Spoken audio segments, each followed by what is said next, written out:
masoya na baka so ni daidai a so murmushin biya da madaya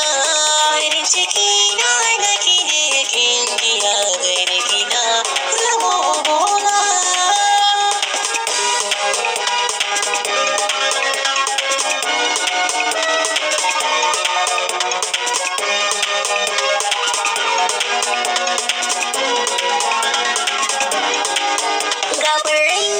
so karɓar kai sake